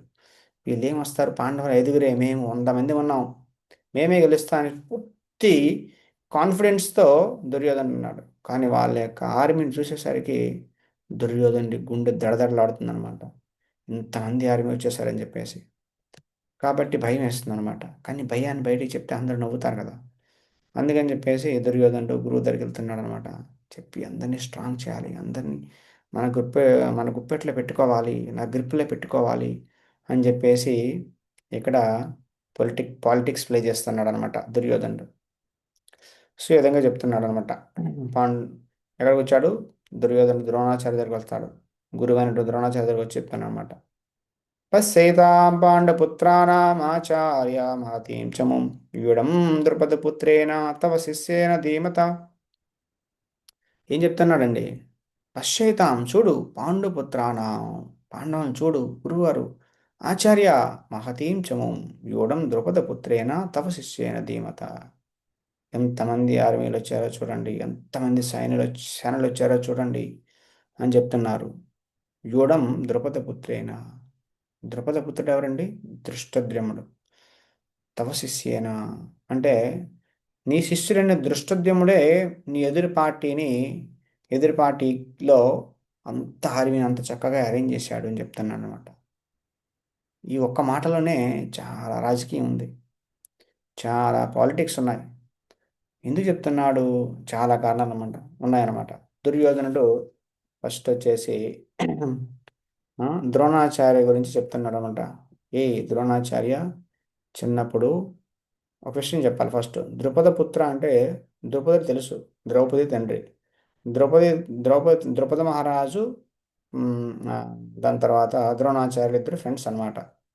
సో ఫ్రెండ్స్ అయితే ఒకే స్కూల్లో చదువుకున్నారు. ద్రౌపద మహారాజు ఆ, ద్రౌపద మహారాజు చెప్తారనమాట ద్రోణాచార్యులకి, ఆ, పెద్ద అయ్యాక నాకు రాజ్యం వస్తే నేను నీకు ఇస్తానులే, ఏమైనా సహాయం చేస్తానని చెప్పేసి అంటారనమాట. సో ద్రోణాచార్య తినడానికి ఏమీ లేకపోతే ద్రౌపది మహారాజు దగ్గరికి వెళ్తే ద్రౌపది మహారాజు ఆ, లేదు, నేను ఇవ్వను పో అంటారనమాట. సో అంటే ద్రోణాచార్య కోపం వస్తుంది. అర్జునుడు వీళ్ళందరినీ తీసుకొని వచ్చి ద్రౌపది మహారాజుని ఓడించేసి బంధించి తీసుకొస్తారనమాట. సో ఇలా బంధించడం వల్ల ద్రౌపది మహారాజు చాలా కోపం వస్తుంది. ఎలా అయినా ద్రోణాచార్యని చంపాలని చెప్పేసి ఒక యజ్ఞం చేస్తారనమాట. ఆ యజ్ఞంలో నుంచి ఒక కొడుకు పుట్టాలి, కొడుకు రావాలి. ఆ యజ్ఞం నుంచి వచ్చిన కొడుకు ద్రోణాచార్యని చంపగలగాలనే ఉద్దేశంతో యజ్ఞం చేస్తారనమాట. సో ఆ యజ్ఞంలో నుంచి ద్రౌపది వస్తుంది. ద్రౌపది పుత్రుడు ధృష్టద్యుమ్నుడు వస్తాడనమాట. శ్రీ ధృష్టద్యుమ్నుడు ద్రోణాచార్యుని చంపడం కోసమే యజ్ఞం చేసి పుట్టించాడు అనమాట. సో కాబట్టి అయినప్పటికీ కూడా ద్రోణాచార్య దగ్గరికి పంపిస్తాడు మళ్ళీ యుద్ధం నేర్చుకోమని. ఎందుకంటే గురువుని చంపాలంటే అంత గొప్ప గురువు ఎక్కడా లేరు కదా. కాబట్టి గురువు దగ్గరే విద్య నేర్చుకుని గురువునే చంపాలన్నమాట. సో అయినప్పటికీ ద్రోణాచార్యుడు గొప్ప ఉదార స్వభావం కలిగినవాడు, బ్రాహ్మణుడు కాబట్టి చాలా ఉదార స్వభావం కలిగినవాడు. ఎవరైనా శిష్యుడై వస్తే తనను చంపుతాడు అనుకున్నా, చంపుతాడని తెలిసినా కూడా దానికి విద్య నేర్పిస్తున్నాడు అనమాట. చూడండి, ఆ రోజు అంత ఉదార స్వభావం కలిగి ఉండేవాళ్ళు అనమాట గురువులు అంటే, బ్రాహ్మణులు అంటే. తను చంపుతాడని తెలిస్తే ఎవరైనా విద్య నేర్పిస్తారండి? సీక్రెట్లు చెప్తారా ఎలా చేస్తారు, ఎలా చంపాలనేది? అయినప్పటికీ కూడా శిష్యుడిగా వచ్చాడని నేర్పిస్తారనమాట. ఈ విధంగా ధృష్టద్యుమ్నుని శిష్యుడిగా అంగీకరించి విద్య నేర్పిస్తారు. సో దుర్యోధన తెలుసు అనమాట. అరే నువ్వు చాలా ఉదార స్వభావం కలిగిన వారు గురువుగారు, ఇక్కడ ఉదార స్వభావం చూపించకండి, మళ్ళీ మళ్ళీ చాలా ప్రమాదం, చాలా డేంజర్ అని చెప్పేసి దుర్యోధనుడు చెప్తున్నాడు అనమాట, గుర్తు చేస్తున్నాడు అనమాట. చిన్నప్పుడు తప్పు చేశారు, అదే గతంలో తప్పు చేశారు. దుర్శుద్ధముడికి అన్ని నేర్పించి తవ శిష్యానని శిష్యుడు అన్ని అరేంజ్ చేశాడు, నువ్వు ఇది నేర్పించి వాళ్ళు తప్పు చేశావు ఆల్రెడీ, అంత చక్కగా అరేంజ్ చేసాడు వాళ్ళ ఆర్మీ అంతా కూడా అని చెప్పేసి దుర్యోధనుడు చెప్తున్నాడు అనమాట ద్రోణాచార్యులకి. సో ఆల్రెడీ నువ్వు తప్పు చేశావు అని చెప్పేసి తప్పుని పాయింట్అవుట్ చేస్తున్నాడు. ఓకే. సో ద్రుపద మహారాజు ద్రుపద పుత్రేనా అంటే ద్రౌపద మహారాజుకి నీకు శత్రుత్వం ఉందా, మర్చిపోయావేంటి? ఓకే. కాబట్టి తన కొడుకే ఆపోజిట్ పార్టీలో ఉన్నాడు, నేను చంపడానికి ఉన్నాడు, కాబట్టి చాలా జాగ్రత్తగా పౌరుషంతో యుద్ధం చేయాలని చెప్పేసి అంటున్నాడు అనమాట. కాబట్టి దుర్యోధనుడు ద్రోణాచార్యులు కోపాన్ని తీసుకురావాలని చెప్పేసి అనుకుంటున్నాడు అనమాట. ఓకే. కాబట్టి ఈ విధంగా దుర్యోధనుడు చాలా చాలా విషయాలు ఇక్కడ చెప్తున్నాడు అనమాట. ఈ విధంగా దుర్యోధనుడు ద్రోణాచార్యులు కోపం తీసుకురావాలనుకుంటున్నాడు. దుర్యోధనుడు ద్రోణాచార్యుడు చేసినటువంటి తప్పుని చెప్తున్నాడు. ఆ, ఈ విధంగా దుర్యోధనుడు మాట్లాడుతున్నాడు అన్నమాట, తవ శిష్య అయిన ధీమత అని చెప్పేసి. సో దాని తర్వాత పాండవులు అయిపోయినటువంటి యోధులందరినీ గుర్తు చేస్తానమాట. చూడండి అటుపక్క ఎవరెవరు ఉన్నారు అని చెప్పేసి. అత్ర శూర మహేశ్వాస భీమా అర్జున సమాయుధి యుధానో విరాటశ్చ ద్రుపదశ్చ మహారథ. అత్రసుర అంటే అటువైపు ఎవరెవరు ఉన్నారు? చాలా పెద్ద పెద్ద కెప్టెన్స్ అందరూ ఉన్నారన్నమాట. ఆ, అత్రసుర మహిశ్వాస భీమార్జున సమాధి బీదానో విరాటశ్చ ఆ, భీమార్జున సమాధి యూదాను విరాటశ్చ ద్రుపదశ్చ మహారథ అని చెప్పేసి అంటున్నారు అనమాట. అంటే అటు పక్క చాలామంది ఉన్నారు గ్రేట్ ఫైటర్స్. భీముడు, అర్జునుడు, తో పాటుగా యూధానుడు, విరాటుడు, ద్రుపదుడు, దృష్టకేతుడు, చేకీతనుడు, కాశీరాజు, కుంటిభోజ, పురుజిత్తు, శైబ్యుడు, యుధామన్యుడు, యుత్తమౌజుడు, అభిమన్యుడు, సుభద్రుడి యొక్క పుత్రుడు అనమాట.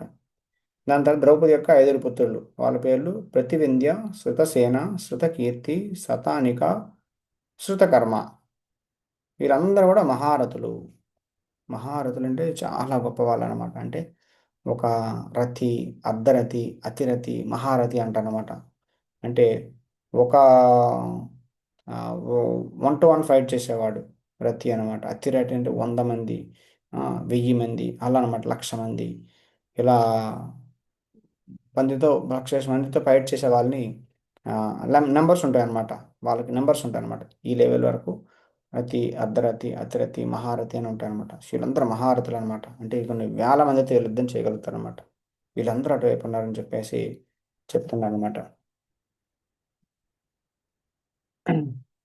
దృష్టకేతుశ్చ దృష్టకేతుశ్చ కేతాన కాశీరాజస్య వీర్యవాన్ పురుజిత్ కుంటిభోజస్య శైబ్యస్య నరపుంగవ. వీళ్ళందరూ ఉన్నారు. దృశ్యకేతుడు ఎవరండి అంటే శిశుపాలుడు కుమారుడు అనమాట. శిశుపాలుడు కృష్ణుడికి వ్యతిరేకంగాని పాండవులు కాదనమాట. అందుకని చెప్పేసి పాండవుల తరఫున యుద్ధం చేయడానికి వాళ్ళ బ్యాచ్లో జాయిన్ అయ్యాడు. వాళ్ళ ఆర్మీలో జాయిన్ అయ్యాడు.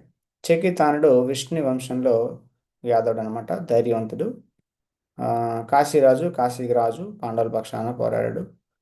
పురిజిత్ కుంతిభోజు వీళ్ళిద్దరు కుంతి మహారాణి బ్రదర్స్ అనమాట. సాయిబ్యుడు యుధిష్ఠి మహారాజు మామగారు అనమాట. అతని కుమార్తె దేవికని యుధిష్ఠి మహారాజు పెళ్లి చేసుకున్నారు. అతను నరపుంగవ అంటారనమాట. చాలా ఉత్తమైన వాడు, పురుషులు ఉత్తమైన వాడు కాబట్టి. అస్మాకం తు విశిష్టాయే తాన్ నిబోధాదిదోత్తమ నాయకా మమ సైన్యస్య సంజ్ఞాతం తాన్ బ్రవీమితే. సో బ్రాహ్మణోత్తమ, నా సేనా బలమును నడపడానికి విశేషంగా యోగ్యులైన నాయకుని గురించి నేను మీకు చెప్తానంటున్నాడు అనమాట. సో అటుపక్క చాలా పవర్ఫుల్ వేరియర్స్ అందరూ, సోల్జర్స్ అందరూ ఉన్నారు, సైనికులు ఉన్నారు. కాబట్టి ఆ, ఎందుకు చెప్తున్నాడు అంత పవర్ఫుల్, మీరు ఇంకా చాలా జాగ్రత్తగా చాలా కష్టపడి ఎనర్జీతో ఫైట్ చేయాలని చెప్పి చెప్తున్నాడు అనమాట. వాళ్ళు బాగా పొగిడిస్తే మళ్ళీ వీళ్ళు డిసప్పాయింట్ అయిపోతారని చెప్పేసి మళ్ళీ అర్జునుడు మళ్ళీ డిప్లొమాటిక్గా, సారీ దుర్యోధనుడు మళ్ళీ రాజనీతితో చెప్తున్నాడు అనమాట. మనమేం తక్కువేం కాదని చెప్పేసి ఇక్కడ చెప్తున్నాడు అనమాట. ఓకే, మన శ్యాన్లో ఎవరెవరు ఉన్నారు? భవాన్ భీష్మశ్చ కర్ణశ్చ కృపశ్చ సమతింజయ అశ్వత్థామా వికర్ణశ్చ సౌమదత్త అర్జయప్రద జయద్రథ. సౌమదత్త జయద్రథ. భవాన్ అంటే మీరు. ఫస్ట్ ద్రోణాచార్యుని చెప్తున్నాను అనమాట. ఎందుకు? ఎందుకంటే ఎవరిని ముందు పలకరిస్తే, ఎవరి పేరు ముందు చెప్తే వాళ్ళకి ఎక్కువ వాల్యూ ఇచ్చినట్టు అనమాట. మిగతా వాళ్ళు ఫీల్ అవ్వకూడదు, ఎట్ ద సేమ్ టైం వీళ్ళకి వాల్యూ ఇచ్చినట్టు అనిపించాలన్నమాట. సో భీష్ముడిని ఫస్ట్ చెప్పలా. భవాన్ అంటే మీ ద్రోణాచార్యం చెప్తున్నాను అనమాట. ఎందుకంటే ద్రోణాచార్యుడు బై బ్రాహ్మణుడు కాబట్టి క్షత్రియులు బ్రాహ్మణుని గౌరవిస్తే ఏమనుకోరని చెప్పేసి భవాన్ భీష్మశ్చ కర్ణశ్చ అని చెప్తానమాట. భీష్ముడు చెప్పారు ఫస్ట్, తర్వాత దాని తర్వాత కర్ణుడు. కృపశ్చ సమతింజయ. సో అశ్వత్థాముడు, వికర్ణుడు, సోమదత్తుడు, జయద్రథుడు, భూరిశ్రవుడు వీళ్ళందరూ ఉన్నారు. అన్యేచ బహవాసుర మతద్దే తక్త జీవిత నానాశాస్త్రగ్రహణ సర్వే యుద్ధ విశారద. తన తన కోసం జీవితాన్ని త్యాగం చేయడానికి రెడీగా ఉన్నారు వీళ్ళంతా. ఓకే, వీళ్ళందరూ నానా రకాల ఆయుధాలను ధరించి ఉన్నారు యుద్ధం చేయడానికి అంటున్నారు అనమాట. అంటే మదద్దే తక్త జీవిత, నా కోసం జీవితాన్నైనా ఇవ్వడానికి సిద్ధంగా ఉన్నారంటున్నాను అనమాట. ఇండైరెక్ట్గా దుర్యోధన చెప్తున్నాను నా కోసం వీళ్ళందరూ చస్తారని చెప్పేసి. అంటే జీవితాన్ని వీళ్ళందరూ ఇచ్చేశారు ఇంకా చస్తారు అని చెప్పేసి ఇండైరెక్ట్గా ముందే ప్రిడిక్షన్, భవిష్యం అని చెప్తున్నాడు అనమాట. దాని తర్వాత 10వ శ్లోకంలో ఆ, కంపారిజన్ చేస్తున్నాడు అనమాట. పోల్చుతున్నాడు. వాళ్ళ సైన్యము మన సైన్యము ఏది గొప్పది అని. అపర్యాప్తం తదస్మాకం బలం భీష్మాభిరక్షితం పర్యాప్తం తదిమే తేషాం బలం భీమాభిరక్షితం. సో భీష్మాభిరక్షితం, భీష్ముడిచే రక్షింపబడుతున్న మన సైన్యం అపర్యాప్తం, అనంతం, చాలా అపరిమితంగా ఉన్నది. పర్యాప్తం బలం భీమాభిరక్షితం, భీముడు రక్షించినటువంటి వాళ్ళ సైడ్ అయినటువంటి సైన్యం అంతా కూడా చాలా లిమిటెడ్గా ఉంది, పరిమితంగా ఉంది అని చెప్పేసి అంటున్నాడు అనమాట. మనదే గొప్పది ఎందుకంటే భీష్ముడు రక్షిస్తున్నాడు కాబట్టి. అటువైపు భీముడిని తలుస్తున్నాడు అనమాట. భీముడు అంటే దుర్యోధనుడికి చాలా కోపం అనమాట. ఎందుకంటే అక్కడ సభలో ద్రౌపదిని ఆ, వస్త్రాభరణం చేసినప్పుడు దుర్యోధనుడు ఇలా తొడ మీద కొట్టి ద్రౌపది ఇక్కడికి వచ్చి కూర్చో అని చెప్పేసి అంటాడు అనమాట. అప్పుడు భీముడు లేచి చెప్తానమాట, అరే దుర్యోధన, నువ్వే తొడ అయితే ఇలా కొట్టావో ఆ తొడని నేను ముక్కలు చేస్తాను, పూర్తిగా ధ్వంసం చేస్తాను, నాశనం చేస్తాను, ఆ, విరగ్గొడతా అని చెప్పేసి అంటాడు అనమాట. సో కాబట్టి అప్పుడు అనుకుంటాను మొత్తం కౌరవులందరినీ నేనే ఒక్కడినే చంపుతాను, ఇంకెప్పుడు చంపడానికి లేదని చెప్పేసి భీముడు ఆ, వాగ్దానం తీసుకుంటాడనమాట. అప్పటి నుంచి భీముడు అంటే చాలా చాలా ఆ, కోపం అనమాట, పగ దుర్యోధనుడికి. అందుకనే బలం భీమా విరక్షితం అంటున్నాడు అనమాట. ఓకే. సో ఈ విధంగా ఆ, దుర్యోధనుడు చెప్తున్నాడు అనమాట. ఏంటంటే భీష్ముడు చేసేటువంటి ఇది చాలా గొప్పది, మా సైన్యం చాలా గొప్పది అని చెప్పేసి అంటున్నాడు అనమాట. సో దుర్యోధనుడికి చాలా నమ్మకం ఉందన్నమాట. ఏంటి, యుద్ధం మా సైడే, విజయం మా సైడే వస్తుంది, అందులో డౌటే లేదని చెప్పేసి అనుకుంటున్నాడు అనమాట. చాలా కాన్ఫిడెంట్గా ఉన్నాడు అనమాట, ఎందుకంటే ద్రోణాచార్య భీష్మదేవులు ఇద్దరు కూడా ఉన్నారు కాబట్టి. ఓకే. సో ఇప్పుడు మూడవ లెసన్ ఏంటంటే, ఎక్కడ కృష్ణ ఉంటే అక్కడ విజయం అనేది ఉంటుందన్నమాట. ఒకసారి అండి భక్తులు భగవద్గీత డిస్ట్రిబ్యూట్ చేస్తుంటే ఆ, ఒక ఊర్లో వాళ్ళు అడిగారంట, స్వామీజీ స్వామీజీ ఏంటి భగవద్గీత పెడితే చాలా సమస్యలు వస్తాయని చెప్పేసి అంటున్నారు, ఇంట్లో భగవద్గీత ఉంటే కురుక్షేత్రం అవుతుందంట అని చెప్పేసి అన్నారని చెప్పేసి అన్నారనమాట. సో మ్మ్. యుద్ధం వస్తుందా ఈ భగవద్గీత, అసలు మొత్తం యుద్ధమే కదా భగవద్గీత అంతా కూడాను, ఇంట్లో మా ఇంట్లో అంతా చాలా ప్రశాంతంగా ఉంది, భగవద్గీత పెడితే ఇంట్లో గొడవలు వస్తాయని చెప్పేసి అంటే భక్తుడు చూపించారనమాట. భగవద్గీతలో చివరిలో ఉండేటువంటి ఒక శ్లోకం, చివరి అధ్యాయంలో చివరి శ్లోకం అనమాట, చూపిస్తారనమాట. ఎత్ర యోగేశ్వరో కృష్ణో ఎత్ర పార్థాధనుద్రః తత్ర శ్రీర్విజయో భూతిర్దివానిర్మతిర్మమ చెప్తారనమాట. అరే, ఎత్ర యోగేశ్వర కృష్ణ, యోగేశ్వరుని కృష్ణుడు, ఎత్ర పార్థ ధనుర్ధర, ధనుర్ధరుడు అనేటువంటి పార్థ అర్జునుడు ఎక్కడైతే ఉంటాడో, కృష్ణుడు అర్జునుడు ఎక్కడైతే ఉంటారో, తత్ర శ్రీర్, అక్కడ ఎక్స్ట్రాడినరీ పవర్ ఉంటుందన్నమాట, చాలా శక్తి ఉంటుంది. దాని తర్వాత శ్రీ విజయో, విక్టరీ ఉంటుంది, విజయం ఉంటుంది. భూతి, చాలా ధనము ఐశ్వర్యం ఉంటుందన్నమాట. నీతి, మొరాలిటీ ఉంటుంది, నీతి ధర్మం ఉంటుందన్నమాట. కాబట్టి ఎక్కడ కృష్ణుడు ఉంటే ఎక్కడ కృష్ణుడు అర్జునుడు ఉంటాడో అక్కడ ఈ నాలుగు ఉంటాయన్నమాట అని చెప్తారనమాట. కాబట్టి భగవద్గీత మీరు హ్యాపీగా ఇంట్లో పెట్టుకోవచ్చు, ఈ నాలుగు కావాలంటే అని చెప్పేసి అంటే అప్పుడు తీసుకుంటాడు అనమాట. ఓకే ఓకే అని చెప్పేసి. ఓకే. సో ఇప్పుడు శంఖంని వీళ్ళు పూరిస్తారనమాట. ఓకే. సో భీష్మదేవుడు ఫస్ట్ తన శంఖాన్ని పూరిస్తాడనమాట. ఓకే. సో గట్టిగా ఒక సింహంలా గర్జన చేస్తూ భీష్ముడు దుర్యోధనకు ఆనందాన్ని ఇచ్చేటట్టుగా శంఖాన్ని పూరిస్తాడనమాట. సో పూరిస్తాడు కానీ ఆ, ఎవ్వరికి పాండవుల సైడ్ ఉండేటువంటి వాళ్ళెవ్వరు కూడా వాళ్ళ గుండెలు కంపించవన్నమాట. కానీ కృష్ణుడు అర్జునుడు ఎప్పుడైతే శంఖాన్ని పూరిస్తారో అప్పుడేం జరుగుతుందో చూద్దాం. తతశ్రేతైర్యుక్తే మహతి స్యందనే స్థితౌ మాధవా పాండవైశ్చైవ దివ్యో శంఖో ప్రపద్మతు.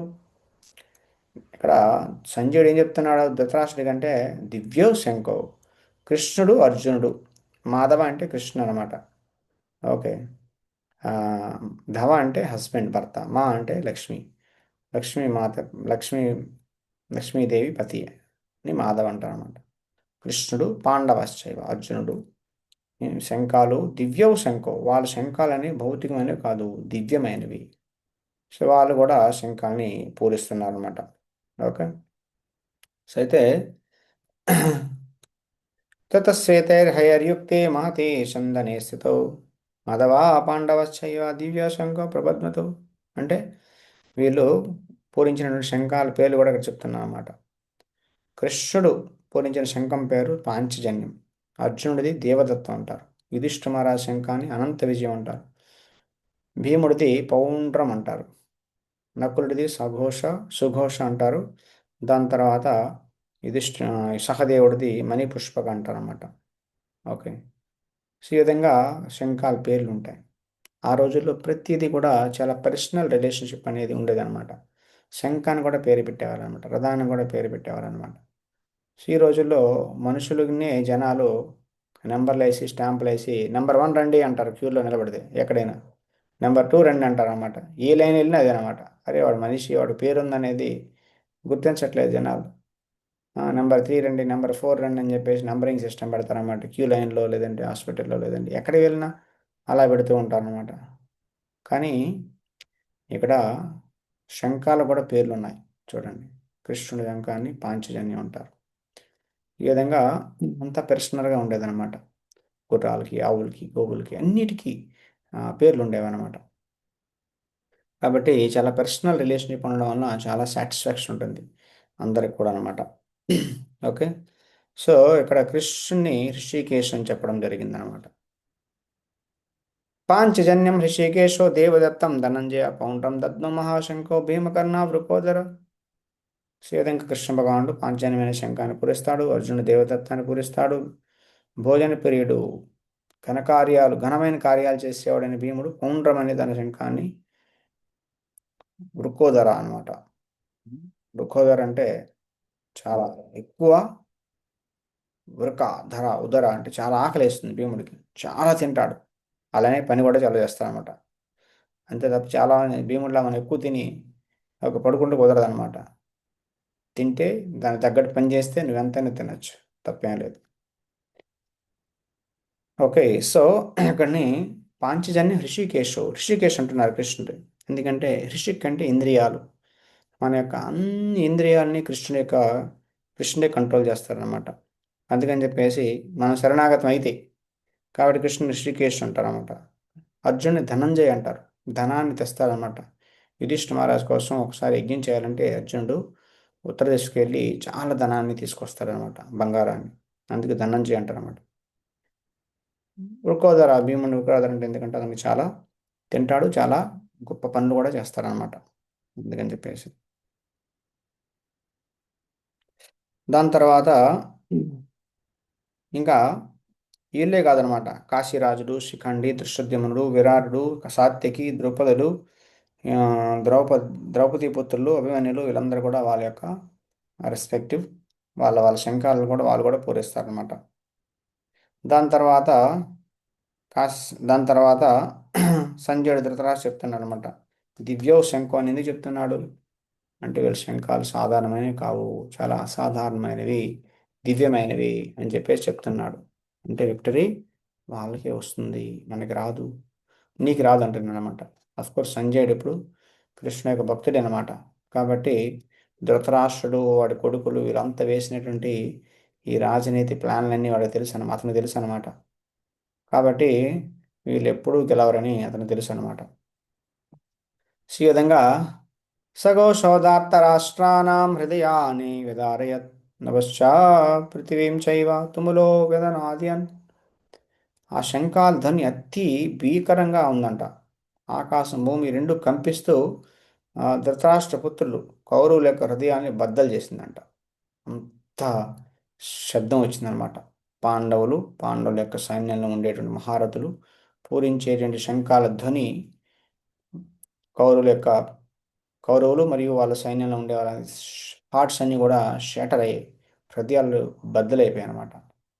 ఎందుకంటే అవి దివ్య శంఖాలు కాబట్టి. ఓకే.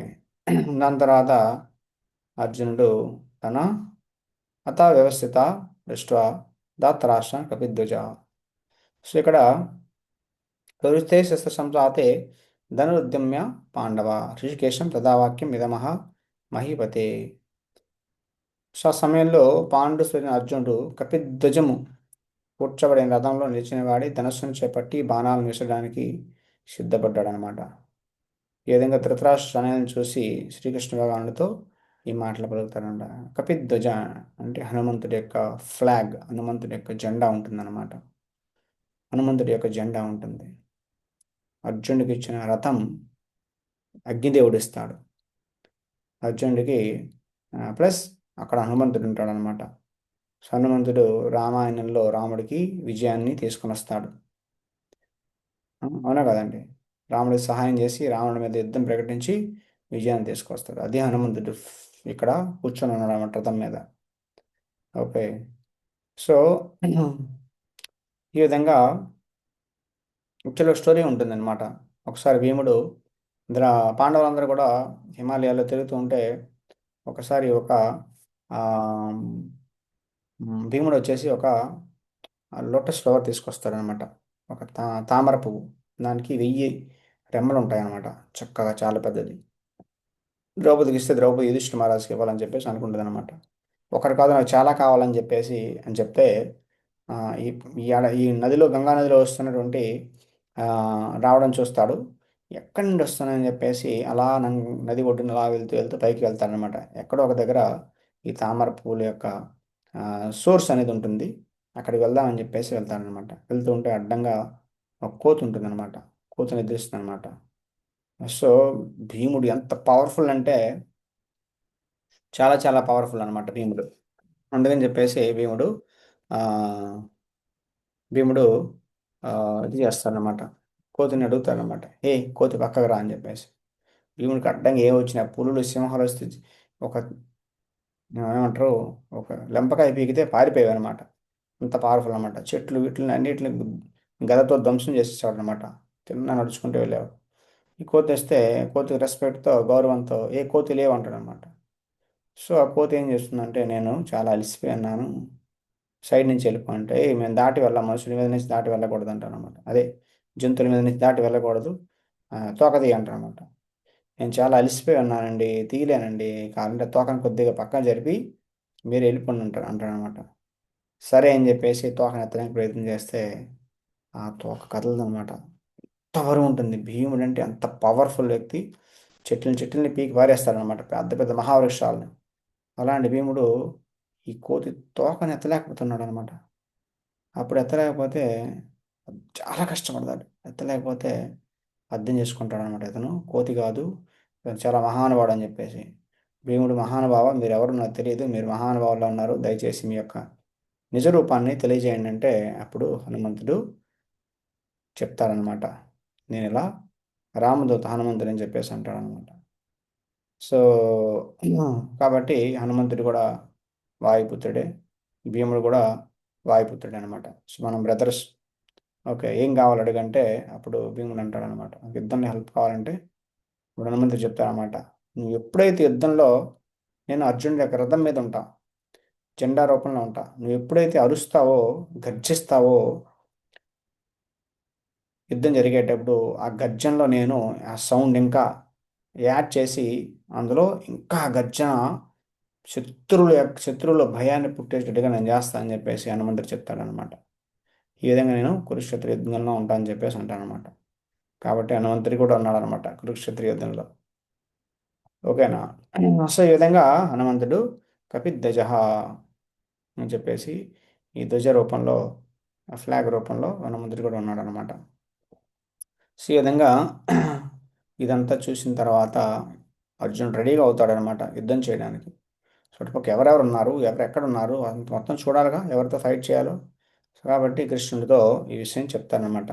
నాయన కృష్ణ, ఆ, కృష్ణ తీసుకెళ్ళాడు చెప్పి అటువైపు ఎవరున్నారో నాకు తెలియజేయి, కాబట్టి అటు తీసుకెళ్ళంటాడు అనమాట. ఏమంటాడు ఎగ్జాక్ట్గా. సో ఇక్కడ నాలుగో పాట అంటే కృష్ణ భక్తుడు గొప్ప వీరుడైన అర్జునుడు పోరాడాన్ని నిరాకరించి తన విల్లుని పక్కన ఎందుకు పడేశాడు, అదనమాట థీము. సో అర్జునుడు సైన్యాన్ని పరిశీలిస్తానమాట. సో అర్జునుడు ధనస్సును చేపట్టి బాణాలను వేసి వదలడానికి సిద్ధంగా ఉంటాడు. అర్జునుడు చెప్తానమాట. సేనయోర్ ఉభయోర్ మధ్య రథం స్థాపి మచ్చుత. రెండు సేనాల మధ్య నా రథాన్ని తీసుకెళ్ళి పెట్టు కృష్ణ, రథాన్ని పెట్టు కృష్ణ అని చెప్పేసి అంటాడనమాట. సో దాని తర్వాత గుడాకేశ, ఆ, అంటే అర్జునుడు అనమాట. అర్జునుడి కోరిక మేరకు కృష్ణ భగవానుడు రథాల మధ్యలో ఇరుపక్షల సేనల మధ్యలో రథాన్ని తీసుకొస్తాడనమాట. అర్జునుడు తన బంధువుల్ని, మిత్రుల్ని, శ్రేయోభిలాషుల్ని, మనవల్ని, గురువుల్ని అందరినీ చూస్తాడనమాట. అందరిని చూసి అర్జునుడు పూర్తిగా కన్ఫ్యూజ్ అయిపోతాడనమాట. కాబట్టి అచ్యుత అనే పదం ఇక్కడ వాడడం జరిగిందనమాట. అచ్యుత అంటే చ్యుతి లేనివాడు అనమాట. అంటే భగవంతుడు ఎప్పుడు కూడా తన భక్తులకి సేవ చేయడంలో, భక్తులకి సేవ చేయడంలో కానీ లేదంటే తన యొక్క దివ్యమైన స్థితి నుంచి ఎప్పుడు కిందకి దిగజారడు అని అర్థం అనమాట. భగవంతుడు ఇక్కడ డ్రైవర్ అయిపోయినా అతని చీప్ అవడు, అతని పొజిషన్ ఏమీ తగ్గదు. లేదా భగవంతుడు ఎప్పుడు కూడా బా భక్తులకు సహాయం చేయడంలో కూడా వెనకాడ్డనమాట. అందుకని కృష్ణుని అచ్యుత అంటారనమాట. ఓకే. సో ఉమ్, ఇక్కడ ఇంకో విషయం ఏంటంటే కృష్ణుడి యొక్క గొప్పతనం ఏంటంటే అంత యుద్ధంలో, అంత పెద్ద యుద్ధంలో ఎంతో మంది వేల లక్షల కోట్ల మంది సైనికులు, గుర్రాలు, ఏనుగులు, డ్రమ్స్లు, దుందువులు మోగుతూ ఉంటాయన్నమాట. శంఖాలు పూరుస్తూ ఉంటారన్నమాట. ఎక్కడ ఎవరి మాట ఏమి వినిపించదన్నమాట. ఆ, అలాంటప్పుడు ఎలా చెప్తాడు అర్జునుడు? ఎక్కడ ఏం చెప్పాలో తెలియదు కదా. కాబట్టి ఏం చెప్పినా వినిపించదన్నమాట. అంత శబ్దం ఉంటుందన్నమాట. అందుకని చెప్పేసి కృష్ణుడికి ఎలా చెప్పాలంటే ఎలా చెప్పాడో తెలుసా అండి? ఆశ్చర్యపోతారు. కృష్ణుడికి కుడివైపు, కుడి భుజం వైపు ఇలా కాళ్ళతో, ఇలా మోకాళ్ళతో ఇలాగా నెట్టాలన్నమాట. అంటే తన్నినట్టు అనమాట. కుడివైపు తన్ని కాలుతో ఇలా అంటే కుడివైపు తీసుకెళ్ళాలని, ఎడమవైపు ఇలా అంటే ఎడమవైపు తీసుకెళ్ళాలని అర్థం అనమాట. ఈ విధంగా అర్జునుడు కృష్ణుడిని కాళ్ళతో ఆ, ఇలా తన్ని చెప్తాడనమాట. అంటే ఇలా టచ్ చేసి భగవంతుని అటు తీసుకెళ్ళడం, ఇటు తీసుకెళ్ళడం చెప్తారనమాట. ఈ విధంగా కృష్ణుడు తన భక్తుడి కోసం ఇంత చిన్న స్థాయిని, ఎంత చిన్న పొజిషన్ అయినా యాక్సెప్ట్ చేస్తారనమాట. భక్తుడు అంటే భగవంతుడికి అంత ప్రాణం అనమాట. కాబట్టి భగవంతుడు ఎప్పుడు భక్తులు సేవ చేయడానికి సిద్ధంగా ఉంటాడు. భక్తుడు కూడా భగవంతుడికి సేవ చేయడానికి సిద్ధంగా ఉంటాడు అనమాట. సుబ్బలవాన్ ఠాకూర్ ఇక్కడ కీర్తన చేస్తూ ఉన్నారన్నమాట భగవంతుడి కోసం. భగవంతుడు అతనితో ప్రతిస్పందిస్తున్నారు. దాని తర్వాత వచ్చేసి అర్జునుడు అందరినీ చూస్తాడనమాట. తాన్ సమీక్షస కౌంతేయ సర్వాన్ అవస్ బంధూన్ అవస్థిత కృపయా పరయావిష్టో విసీదంతం అబ్రవీత్. అర్జునుడు పూర్తిగా కన్ఫ్యూజ్ అయిపోతాడు. మోహంలో పడిపోతాడు అనమాట. మోహంలో పడిపోయి ఆ, చెప్తున్నాడు అనమాట. ఏం చెప్తున్నాడు? పిత్రాన్ పితామహాన్ ఆచార్యం మాతులం భ్రాతృం పుత్రాన్ పౌత్రాన్ సఖీం సాస్ శ్వశురాన్ సూర్దాస్. అంటే ఇంతమంది ఉన్నారు, తండ్రులు ఉన్నారు. ఎలాంటి వాళ్ళు? భూరిశ్రవులు లాంటి వాళ్ళు తండ్రితో సమానం. గ్రాండ్ ఫాదర్స్ ఉన్నారు, తాతలు ఉన్నారు, భీష్ముడు సోమదత్తుడు ఉన్నాడు, గురువులు ఉన్నారు, ద్రోణాచార్యుడు, కృపాచార్యులు. దాని తర్వాత మాతుల అని అంటే ఆ, మామలు ఉన్నారు, శాల్య, శకుని ఇలాంటి వాళ్ళు. భ్రాత్ర అని అంటే బ్రదర్స్ ఉన్నారు, దుర్యోధనుడు, వికర్ణ, మిగతా కౌరవులు వీళ్ళందరూ కూడా. పౌత్ర అంటే కొడుకులు ఉన్నారు, కొడుకులు లాంటి వాళ్ళు, లక్ష్మణుడు, కుమారుడు, మిగతా వాళ్ళు. పౌత్ర అని అంటే మనవులు ఉన్నారు, లక్ష్మణుడి యొక్క కొడుకులు వీళ్ళంతా కూడా. సఖీం అంటే మిత్రులు ఉన్నారు, అశ్వత్థామ ఇలాంటి వాళ్ళందరూ అనమాట. దాని తర్వాత ససురాన్ అంటే ఆ, మేనమామలు ఉన్నారు, ద్రుపదుడు వీళ్ళందరూ అనమాట. సౌరదాస్ అంటే శ్రేయోభిలాషులు ఉన్నారు, కృతవర్మ ఇలాంటి వాళ్ళందరూ కూడా అనమాట. అంటే ఇంతమంది ఉన్నారన్నమాట. ఇంతమంది బంధువులు ఉన్నారు ఆపోజిట్ పార్టీలో. వీళ్ళందరినీ చంపాలి కాబట్టి చాలా అర్జునుడు మోహానికి గురవుతాడనమాట. కృష్ణుడే అర్జునుడిని మోహానికి గురి చేస్తాడు. ఎందుకంటే ఉమ్, కృష్ణుడు ఇక్కడ భగవద్గీతని ప్రపంచాన్ని అంతటికీ అందజేయాలనుకుంటున్నాడు కాబట్టి, భగవద్గీతని చెప్పాలి కాబట్టి అర్జునుడిని పూర్తిగా మోహంలో పెట్టేస్తాడనమాట. కాబట్టి అర్జునుడు కన్ఫ్యూజ్ అయిపోతాడనమాట. కన్ఫ్యూజ్ అయిపోయి అసలు దేనికోసం యుద్ధం చేయాలి అని చాలా కారణాలు కూడా చెప్తాడనమాట. అర్జున్ యుద్ధం చేయడానికి, చెయ్యని అనడానికి గల కారణాలు అనమాట. ఓకే. సో అందులో చాలా కారణాలు చెప్తారనమాట. ఎలా బంధుమిత్రుల్లో యుద్ధం చేస్తాము అని చెప్పేసి అంటాడు. వాళ్ళ పట్ల జాలి కలుగుతుంది అనమాట. దాని తర్వాత వాళ్ళందరినీ చంపేస్తే మనం ఏ విధంగా ఎంజాయ్ చేస్తాం? రాజ్యం ఉన్న ఆనందం ఎలా వస్తుంది? బంధుమిత్రులు ఎవరు లేకుండా ఎవరితో ఆనందం పొందుతూ ఉంటాడు అనమాట. దాంతో అందరినీ చంపితే పాపం వస్తుంది. కృష్ణ ఇంత పాపకరం దేనికోసం? రాజ్యం కోసం పాపం ఒడగొట్టుకోవాలా అని చెప్పేసి అంటాడు. దాని తర్వాత కుటుంబ ఆచారాలు నాశనం అయిపోతాయి. ఇంతమందిని చంపేస్తే భర్తలందరూ చనిపోతే భార్యలు ఏమవుతారు? భార్యలందరూ విధవలు అయిపోతే, వాళ్ళకి రక్షణ లేకపోతే, వాళ్ళందరూ కూడా పరపురుషులతో నాశనం చేయబడితే కుల ధర్మాలు, కుటుంబ ధర్మాలు, జాతి ధర్మాలు ఇవన్నీ కూడా నాశనం అయిపోయి మొత్తం సమాజం అంతా కూడా నాశనం అయిపోతుంది కృష్ణ. కాబట్టి చేయకూడదని చెప్పేసి అంటాడు అనమాట అర్జునుడు. సో ఈ విధంగా విజయంలో ఎలాంటి ఆనందం లేదు. రెండో కారణం చెప్తున్నాను. రాజ్యంపై వ్యామోహం లేదు, నాకు అవసరం లేదు.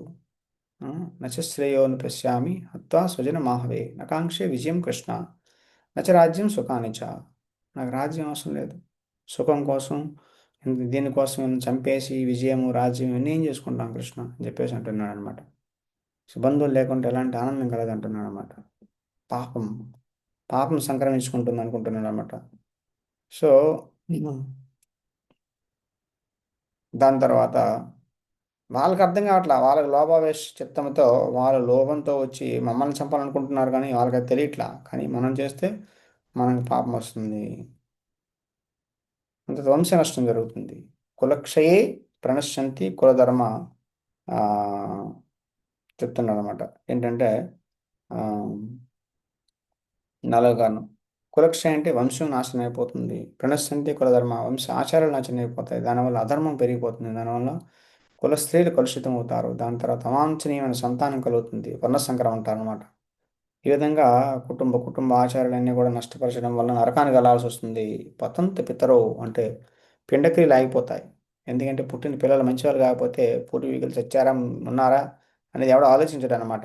కాబట్టి పిండక్రియలు ఎవరు చేయరు.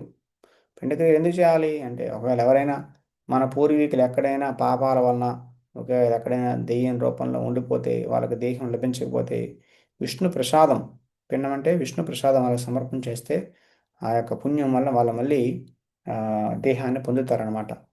అందుకని పిండం చేయమని చెప్తారనమాట. సో ఈ విధంగా ఇవన్నీ ఆగిపోతాయి అన్నమాట. కుల ధర్మాలు జాతి ధర్మాలు ఇవన్నీ నాశనం అవుతాయి కృష్ణ అని చెప్పేసి అర్జున్ చెప్తున్నాడు అనమాట. సో బాణాలను పక్కన పెడేస్తాడనమాట. సో ఈ విధంగా చెప్తున్నాడు. సంజయ్ ఉవాచ ఏవముక్తార్జున సంఖ్యే రథోపస్థావుపావిశత్ విసుజా విసుజాసుసరం చాపం శోక సంవిగ్యమానస. ఈ విధంగా అర్జునుడు చాలా ఏవముక్త ఈ విధంగా పలికి రథ ఉపస్థిత రథోపస్థ ఉపావిశత్ విసృజ్య శశరం చాపం. ఈ విధంగా అన్ని వదిలేస్తాడనమాట. తన బాణాన్ని తన బాణాలని విల్లుని అన్ని పక్కన పడేసి అర్జునుడు చాలా దయతో హృదయం చాలా ఆ, ఏమంటుంది దయగల కోమలగల హృదయంతో ఆ, శాంతి కాముకుడు అవుతాడు అన్నమాట అర్జునుడు. సుఖంగా శాంతితో ఉంటే బెస్ట్. వీళ్ళని చంపడం మనకి ఎందుకని చెప్పేసి అనుకుంటాడు అనమాట. కాబట్టి ఇది క్వాలిఫికేషన్ అనమాట. అర్జునుడి యొక్క క్వాలిఫికేషన్ అంటే ఏంటి ఇక్కడ అర్జునుడికి ఆ, ఎలాంటి రాజ్యాన్ని అనుభవించాలని సుఖాలు అనుభవించాలనేటువంటి ఇది లేదు. అట్ ద సేమ్ టైం వేరే వాళ్ళని చంపాలని వాళ్ళని దుఃఖించాలనే కోరిక కూడా లేదనమాట. వాళ్ళు మనల్ని దుఃఖించినా మనం వాళ్ళని దుఃఖించకూడదు అనే విధంగా అర్జునుడు ఆలోచిస్తున్నాడు అనమాట. ఇంత దయార్ద్ర హృదయం కలిగిన వాడు అనమాట అర్జునుడు. కాబట్టి ఇంత మంచి హృదయం కలిగిన వాడు కాబట్టి భగవద్గీత వినడానికి అర్హుడు అవుతాడు అనమాట. అందుకని చెప్పేసి ఇది క్వాలిఫికేషన్ అనమాట. అర్జునుడు యొక్క క్వాలిఫికేషన్ అనమాట భగవద్గీత వినడానికి. హరే కృష్ణ. ఓకే. సో ఇంతవరకు మనం ఇది 40వ శ్లోకం ఇది సమాప్తమైంది. చివరి శ్లోకం అనమాట. హరే కృష్ణ కృష్ణ కృష్ణ హరి హరి హరే రామ రామ రామ హరి హరి. సో మొదటి అధ్యాయం మనం చర్చించుకున్నాం. దీనికి సంబంధించి ఎవరికైనా ఏమైనా డౌట్స్ ఉంటే అడగచ్చు. హరే కృష్ణ.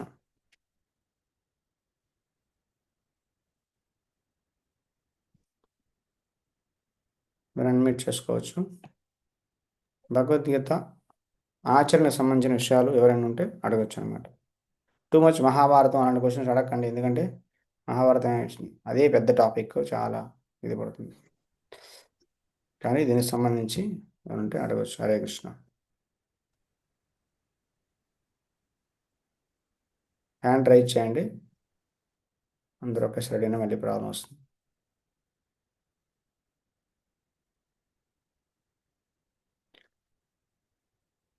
ఓకే. హరే కృష్ణ. ఎవరికి క్వశ్చన్స్ లేకపోతే మనం ముగిద్దాం. ఓకే. హరే కృష్ణ. శిల ప్రభుపాద్ కీ జై. శ్రీమద్ భగవద్గీత కీ జై.